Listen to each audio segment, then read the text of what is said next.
Good morning students. आज हम जो आपके इंग्लिश लिटरेचर में जो पोएट्री सेक्शन में मेजरली यूज करने की जाने वाली टर्म फिगर ऑफ स्पीच की स्टडी करेंगे, जो कि आपके सिलेबस में 5 मार्क्स की आती है। आपके सिलेबस में 10 फिगर ऑफ स्पीच दे रखी हैं।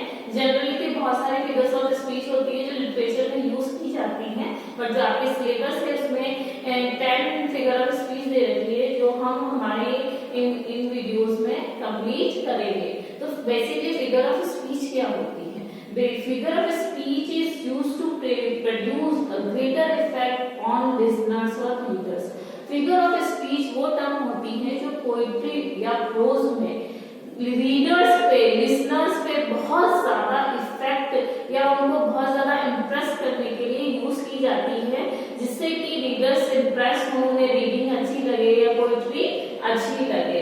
And this is mostly used in, बहुत मेजरली इसका जो यूज होता है लिटरेचर के जितने भी फील्ड हैं, चाहे वो ड्रामा हो, नॉवेल हो, पोएट्री हो, प्रोज हो, सब में यूज किया जाता है। लेकिन मेजर जो चीज यूज है वो पोएट्रीज को, जो पोएट्रीज होती हैं उन्हें इफेक्टिव बनाने के लिए किया जाता है, जिससे कि वो और ज्यादा इंप्रेसिव बने। तो अब जो आपके सिलेबस में जो फिगर ऑफ स्पीच है उनमें से हम इस वीडियो में कुछ फिगर ऑफ स्पीच करेंगे, जिसमें सबसे पहला जो फिगर ऑफ स्पीच है वो है आपकी सिमली। इसे हम सिमली पढ़ेंगे। अब सिमली क्या है? सिमली है आपकी, in a simile comparison is made between two different object. आपको ध्यान देने की बात है कि जब भी सिमली को फिगर ऑफ स्पीच किसी पोएट्री में यूज की जाती है तो उसमें 2 डिफरेंट ऑब्जेक्ट्स होने कंपल्सरी हैं। वो क्या चीज है वो भी हम देखेंगे। Which have at least 1 point common, और उनके अंदर एक 1 पॉइंट कॉमन होना चाहिए जिस चीज को लेकर हम कंपेयर कर रहे हैं। और सिमली में एज और लाइक वर्ड, एज और लाइक वर्ड को कंपल्सरी वे में यूज किया जाता है। अगर किसी चीज का कंपैरिजन हो रहा है 2 डिफरेंट ऑब्जेक्ट्स में, 2 डिफरेंट ऑब्जेक्ट्स में कंपैरिजन हम कर रहे हैं, तो उनमें एज और लाइक वर्ड का यूज हम करेंगे। अदरवाइज अगर इन दोनों वर्ड्स का यूज नहीं है, या तो एज वर्ड का यूज होगा या लाइक वर्ड, दोनों एक साथ जरूरी नहीं है। या तो सेंटेंस में या पोएट्री में एज वर्ड यूज करेंगे या लाइक करेंगे, दोनों में से कोई भी वर्ड का यूज नहीं हुआ तो वो सिमली नहीं है। इन दोनों वर्ड का अगर यूज हुआ है तो वो सिमली है। आपके सिलेबस में जितनी भी पोएट्रीज है उसमें बहुत सारी पोएट्रीज में इस फिगर ऑफ स्पीच को यूज किया गया है। अब इसे हम एग्जांपल के तौर पे समझते हैं। He looks as cheerful as rose। अब हमने सबसे पहले जो चीज पढ़ी थी सिमली में कि इसमें 2 डिफरेंट ऑब्जेक्ट्स होने चाहिए, 2 डिफरेंट ऑब्जेक्ट। तो यहाँ पे हमारे 2 डिफरेंट ऑब्जेक्ट हैं, ही एंड रोज। यहाँ पे दोनों डिफरेंट कैटेगरी से बिलोंग करते हैं। He is denoted for human being और रोज जो है वो हमारे नेचर से रिलेट करता है। तो यहाँ पे ये जो 2 डिफरेंट ऑब्जेक्ट की बात करी गई है वो है यहाँ पे इस एग्जांपल में ही एंड रोज। जब तक दो डिफरेंट ऑब्जेक्ट हैं और एज और लाइक वर्ड का यूज किया गया है तो वो सिमली है। जैसे कि यहाँ पे है he looks as cheerful as rose. जैसे रोज इतना ब्यूटीफुल होता है, उसकी स्मेल होती है इतनी ब्यूटीफुल, इसी तरह से कहा जा रहा है कि ही जो भी पर्सन है वो भी रोज की तरह चीयरफुल है, हैप्पी है, या उसकी जो बात करने का तरीका है, उसकी जो थॉट है वो भी चीयरफुल है। रोज की तरह उसकी पर्सनैलिटी की जो है खुशबू नजर आती है। तो यहाँ पे हमने क्या है 2 डिफरेंट ऑब्जेक्ट ही है रोज में कंपैरिजन किया, दोनों में 1 पॉइंट कॉमन। कॉमन कैसे हुआ? रोज जितना ब्यूटीफुल है वैसे ही जो पर्सन है वो भी ब्यूटीफुल है। तो 1 पॉइंट कॉमन तो ये हो गया कि वो दोनों ही ब्यूटीफुल है, तो ये पॉइंट कॉमन हो गया और 2 डिफरेंट ऑब्जेक्ट हो गए। और यहाँ पर एज वर्ड यूज किया है, जरूरी नहीं दोनों एज और लाइक वर्ड एक साथ यूज हो, एक ही वर्ड हम यूज कर सकते हैं, जैसे यहाँ पे एज वर्ड यूज किया। तो जब भी इस तरह के 2 डिफरेंट ऑब्जेक्ट हो, 1 पॉइंट कॉमन हो और एज लाइक वर्ड यूज किया जाता है, वो सिमली कहलाता है। जैसे he looks as cheerful as rose. एक और एग्जांपल हम इसका देख लेते हैं। My heart is like a singing bird. मेरा जो हार्ट है वो सिंगिंग बर्ड की तरह है। तो माय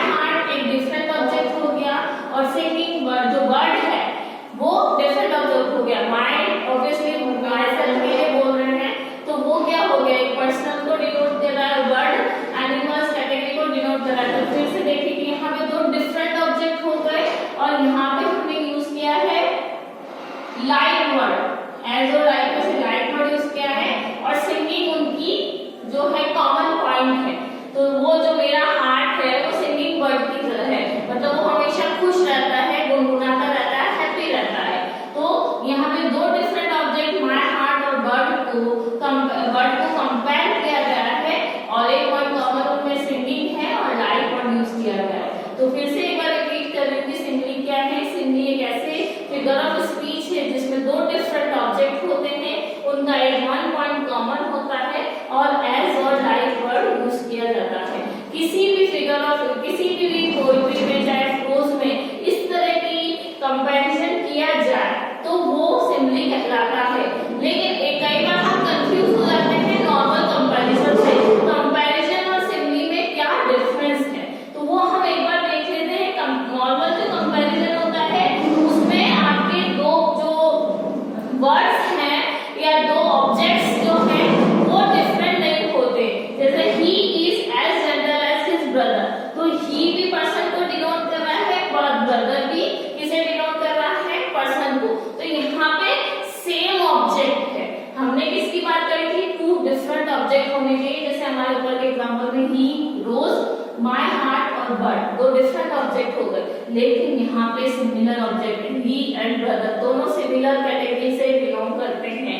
क्वालिटी जरूर कॉमन है और एज वर्ड भी हमने यूज किया है, लेकिन दो डिफरेंट ऑब्जेक्ट नहीं है, तो ये सिमली नहीं होगा। It is not simile, it is normal comparison. जो जनरल सामान्यतः हम तुलना करते हैं, कंपैरिजन करते हैं, वो कहा जाता है। तो सिमली का मेजर डिफरेंस और जनरल कंपैरिजन में जनरल डिफरेंस यही होता है कि इसमें टू डिफरेंट ऑब्जेक्ट होते हैं और इसमें सिमिलर ऑब्जेक्ट्स होते हैं। तो कंफ्यूज मत होइएगा और हमेशा ध्यान रखिएगा अगर कोई भी फिगर ऑफ स्पीच क्वेश्चन पूछा जाता है कि ये फिगर ऑफ स्पीच लिखनी है, जैसे यहाँ पे सिमली है, तो उसके साथ उसकी डेफिनेशन लिखने के साथ साथ क्वालिटी लिखने के साथ साथ आपको दो एग्जाम्पल तो कंपल्सरी वे में लिखने ही हैं। आपको ध्यान रखिएगा जो भी फिगर ऑफ स्पीच या चाहे लिटरेरी टर्म्स आए आपके जिसके बारे में हम आगे स्टडी करेंगे, उनमें दो एग्जाम्पल आपको मेंशन करना कंपल्सरी है जब भी पूछा जाए। चाहे आपको उसमें लिखा जाए या ना लिखा जाए कि क्वेश्चन पेपर में कि लिखा जाए कि ना लिखा जाए, लेकिन आपको लिखने ही है। क्वेश्चन पेपर में नहीं दे रखा कि एग्जाम्पल लिखना है या नहीं लिखना है, नहीं लिखना है तो भी सिर्फ दो एग्जाम्पल आपको देने ही है कंपल्सरी वे में। आप दो एग्जाम्पल लिखेंगे ही लिखेंगे। अब हम हमारी जो दूसरी फिगर ऑफ स्पीच है मेटाफर, उसके बारे में बात कर लेते हैं। सिमली आपको समझ में आ गई होगी कि एक ऐसा फिगर ऑफ स्पीच है जो कि टू डिफरेंट ऑब्जेक्ट्स के साथ में कंपेयर किया जाता है, वन पॉइंट कॉमन होता है और एज और लाइक वर्ड यूज होता है। अब हम मेटाफर देख लेते हैं। In a metaphor two things of different kinds, means यहाँ पर भी दो डिफरेंट ऑब्जेक्ट होने चाहिए, are compared, but the words of comparison like और as are not used. Not used simile में हम एज और लाइक वर्ड यूज करते हैं, लेकिन मेटाफर में हम एज और लाइक वर्ड यूज नहीं करते। दो डिफरेंट ऑब्जेक्ट होते हैं, वन पॉइंट कॉमन होता है, लेकिन एज और लाइक वर्ड जो होते हैं वो यूज नहीं किए जाते। अगर सेंटेंस में आपके एज और लाइक वर्ड है तो वो सिमली है, और अगर सेंटेंस में कंपैरिजन है और एज और लाइक वर्ड नहीं है तो वो मेटाफर है। जैसे हम एग्जांपल देखते हैं, ministers are pillars of state. तो मिनिस्टर्स को किससे कंपेयर किया है, स्टेट से, और वो क्या किस क्वालिटी, पिलर्स मतलब एक आधार है, बेस है, उससे कंपेयर किया है। तो ये यहाँ पर लेकिन हमने एज और लाइक वर्ड यूज नहीं किया है, तो ये मेटाफर हो जाएगा, क्योंकि मिनिस्टर खुद पिलर्स नहीं है, वो खंबे नहीं है कि वो वहां पे खड़े हैं, बट उसके अंदर जो पिलर्स की जो क्वालिटी है कि वो उसमें जो स्ट्रेंथ होती है, स्ट्रांगनेस होती है कि वो बड़ी से बड़ी बिल्डिंग को अपने ऊपर लेके खड़ा रह सकता है, उसी तरह से जो मिनिस्टर्स हैं वो एक पूरे स्टेट की रिस्पॉन्सिबिलिटी अपने सिर पर लेकर चलते हैं। तो वो क्वालिटी है, कंपैरिजन है पिलर्स ऑफ स्टेट से मिनिस्टर्स का, लेकिन एज और लाइक वर्ड यूज नहीं हुए हैं, इसीलिए से मेटाफर कहा गया है। अब दूसरा एग्जांपल देखते हैं हम, Shivaji was the lion of the field. अब शिवाजी को किससे कंपेयर किया है, लायन, लायन से किया है। तो शिवाजी को लायन में देखो एनिमल नहीं थे, उनके अंदर लायन जैसी फूर्ति थी, स्ट्रेंथ थी, पावर थी, क्विकनेस थी, तो क्वालिटीज को कंपेयर किया है।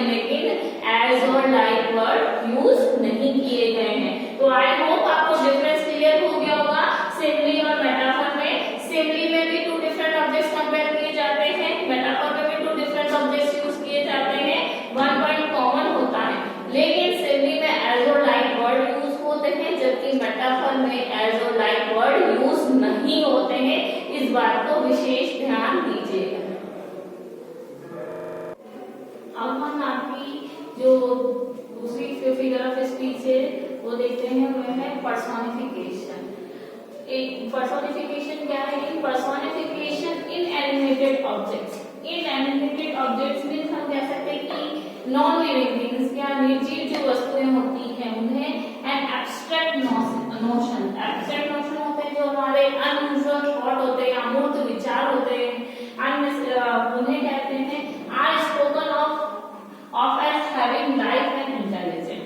जो भी पर्सोनिफिकेशन वो फिगर ऑफ स्पीच है जिसमें inanimate object means non living things या निर्जीव जो वस्तुएं हैं, एब्स्ट्रैक्ट नोशंस हैं, वो ऐसे बात कर रहे हो जैसे कि उनमें लाइफ हो और इंटेलिजेंस हो। मींस बेसिकली लाइफ और इंटेलिजेंस किसमें मानी जाती है? वो मानी जाती है ह्यूमन बीइंग्स में। तो बेसिकली पर्सोनिफिकेशन वो फिगर ऑफ स्पीच हुई जिसमें इनएनिमेटेड ऑब्जेक्ट्स या एब्स्ट्रैक्ट नोशन ऐसे क्रिएट किए जाते हैं जैसे कि वो ह्यूमन बीइंग्स की क्वालिटी डिनोट करते हैं, उनमें ह्यूमन बीइंग्स की क्वालिटी होती है। इसे हम एग्जांपल के तौर पे समझते हैं, anxiety is sitting on her face. Anxiety क्या है? एब्स्ट्रैक्ट नोशन है, अमूर्त विचार है जो कि सिटिंग करना, स्टैंडिंग, सिटिंग, ये किसकी क्वालिटीज होती है? जनरली ह्यूमन बीइंग्स की क्वालिटी होती है। तो anxiety is sitting on her face, तो एंजाइटी को ऐसे शो किया जा रहा है जैसे कि वो ह्यूमन बीइंग की क्वालिटी को डिनोट कर रहे हैं, जैसे कि उसमें कोई लाइफ हो।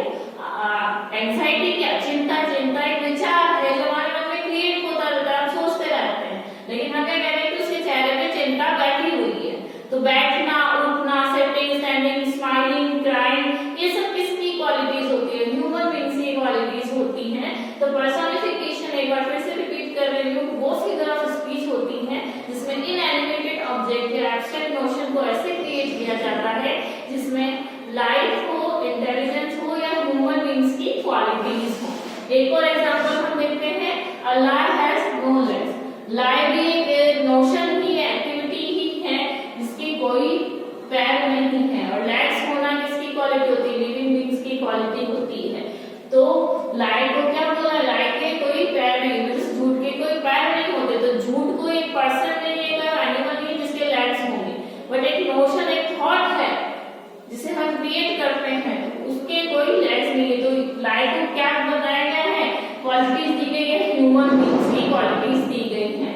तो जिन भी थॉट्स को, जिन भी एब्स्ट्रैक्ट नोशंस को या इनएनिमेटेड ऑब्जेक्ट को ऐसे शो किया जाता है जैसे कि इसमें लाइफ हो, इंटेलिजेंस हो या ह्यूमन बीइंग्स की क्वालिटीज हो, उसे हम पर्सोनिफिकेशन कहते हैं। और जब हमारी पोएट्रीज होती है बेसिकली उनको बहुत ज्यादा इफेक्टिव बनाने के लिए इस फिगर ऑफ स्पीच का बहुत ही ज्यादा यूज किया जाता है।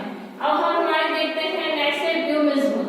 इप्यूमिज्म it is a figure of speech by means of which we speak in pleasing or favorable term of an unpleasant or bad thing. इप्यूमिज्म एक ऐसी फिगर ऑफ स्पीच है जिसके अंतर्गत जो भी बैड थॉट है, जो बुरे विचार हैं या दुख करने वाले विचार हैं या थॉट्स हैं, उनको ऐसे बोला जाता है जैसे कि वो प्लीजेंट वे में, मतलब पॉजिटिव वे में या खुशनुमा तौर पे बोला जाता है, नेगेटिव रूप में नहीं बोला जाता। नेगेटिव थॉट्स और आइडियाज को पॉजिटिव वे में बोला जाता है। जैसे कैसे कि he has fallen asleep, इसका मीनिंग जनरली क्या आ रहा है कि वो सो गया है। सोने का यहाँ पे मतलब है डेड, he is dead, वो मर चुका है। तो डायरेक्टली ये ना बोलकर कि he is dead, it is said that he has fallen asleep, मतलब एक पॉजिटिव पॉइंट क्रिएट किया गया है जिसमें बताया गया कि जो भी पर्सन है वो डेड हो चुका है। डायरेक्टली हम बोले तो उसमें नेगेटिविटी आती है कि he is dead, लेकिन he has fallen asleep तो एक पॉजिटिव एटीट्यूड नजर आता है उसमें। तो जब भी अनप्लीजिंग या बैड थिंग्स को प्लीजिंग या फेवरेबल टर्म में बोला जाता है वो इप्यूमिज्म होती है। एक और एग्जांपल हम देखते हैं, you are telling me a fairy tale, तुम मुझे कहानियां सुना रहे हो। कहानियां क्या होती है? बेसिकली इमेजिनरी होती हैं या कल्पना से बनाई गई होती है। तो वो क्या होती है? लाइन होता है, झूठ होता